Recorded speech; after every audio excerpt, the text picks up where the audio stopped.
விளக்கேற்றினால் வீட்டில் லட்சுமி கடாட்சம் உண்டாகும். விளக்கு ஏற்றுவதற்கு என்று சில சம்பிரதாயங்கள் உண்டு. அதையும் அவசியம் பின்பற்ற வேண்டும். அப்போது தான் எதிர்பார்த்த பலன்கள் கிடைக்கும். பொதுவாகவே நம்மால் முடிந்த வரையில் அதிக எண்ணிக்கையில் விளக்கு ஏற்றி வழிபடுவது என்பது சிறப்பை தரும். எனினும் எத்தனை விளக்கு ஏற்றுகிறோம் என்பதை விட விளக்கின் முகங்கள் எத்தனை என்பதை பொறுத்து பலன்கள் மாறுபடும். ஒரு முகம் சாந்தமான மனநிலையை தரும். 2 முகம் செல்வம் பெருகும், குடும்பத்தில் ஏற்படும் துன்பம் விலகும், சமூகத்தில் மதிப்பு மரியாதை அதிகரிக்கும். 3 முகம் வெற்றி கிடைக்கும், மனதில் நம்பிக்கை கூடும், செய்யும் செயல்களில் உள்ள தடைகள் விலகும். 4 முகம் ஆரோக்கியம் மேன்மை அடையும். 5 முகம் நல்வாழ்க்கை அமையும். வாரத்தில் ஒரு நாளாவது பசு நெய்யில் பஞ்சமுக தீபம் ஏற்றுவது மிகவும் சிறந்தது. விளக்கை எந்த திசையில் ஏற்ற வேண்டும்? கிழக்கு திசை நோக்கி தீபம் ஏற்றினால் கஷ்டங்கள் நீங்கும். கிரகதோஷம் நீங்கி லட்சுமி கடாட்சம் பெருகும். வீடு இல்லாதவர்கள் சொந்த வீடு வாங்கும் யோகம் உண்டாகும். தென்கிழக்கு திசை நோக்கி தீபம் ஏற்றினால் குழந்தைகளுக்கு புத்திக்கூர்மை உண்டாகும்.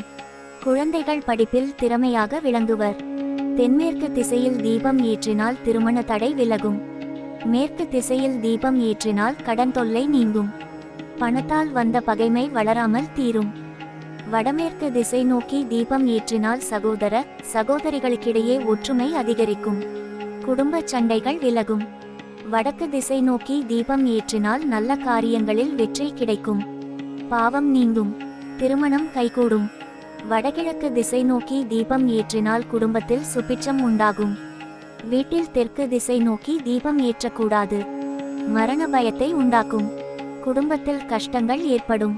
விளக்கேற்றும் நேரம் விடியற்காலையில் சூரியன் உதயமாவதற்கு சற்று முன்னதாக பிரம்ம முகூர்த்தம் 4:30 AM முதல் 6:00 AM என்கின்ற இரவின் விடியலாக திகழும் நேரத்தில் தீபம் ஏற்றி வழிபட்டால் எல்லாவித யோகத்தையும் பெறலாம்.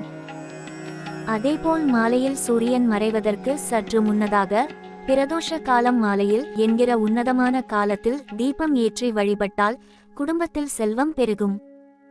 சந்தோஷம் நிலவும். வேலை தேடுவோருக்கு நல்ல வேலை கிடைக்கும். புத்திர பாக்கியம் உண்டாகும். மனதுக்கு ஏற்ற வரன் அமையும். மற்றும் எல்லாவிதமான பாக்கியங்களையும் பெறலாம். விளக்கில் எண்ணெய் விட்டு எத்தனை திரிகளை போட்டிருந்தாலும் அத்தனையும் ஏற்றிட வேண்டும். குறைந்தபட்சம் 2 திரிகளாவது ஏற்ற வேண்டும். 2 திரி சேர்த்து முறுக்கி ஏற்றுவது நலம். ஒரு திரி ஏற்றும்போது கிழக்கு திசை நோக்கி ஏற்றவும். நாம் ஏற்றும் திரியை பொறுத்து அதற்கு உண்டான பலன்களை அடையலாம்.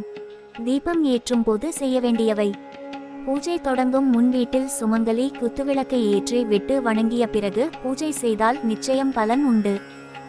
தீபம் ஏற்றும் போது முதலில் விளக்கில் நெய் அல்லது எண்ணெய் ஆகியவற்றை ஊற்றிய பிறகே பஞ்ச திரியிட்டு தீபம் ஏற்ற வேண்டும்.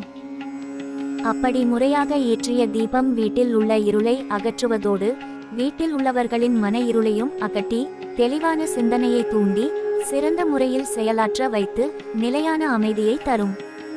தீபத்தை பூவின் காம்பினால் அணைக்க வேண்டும். வாயினால் ஊதக்கூடாது. கல்கண்டை கொண்டு தீபத்தை அமர்த்த வேண்டும்.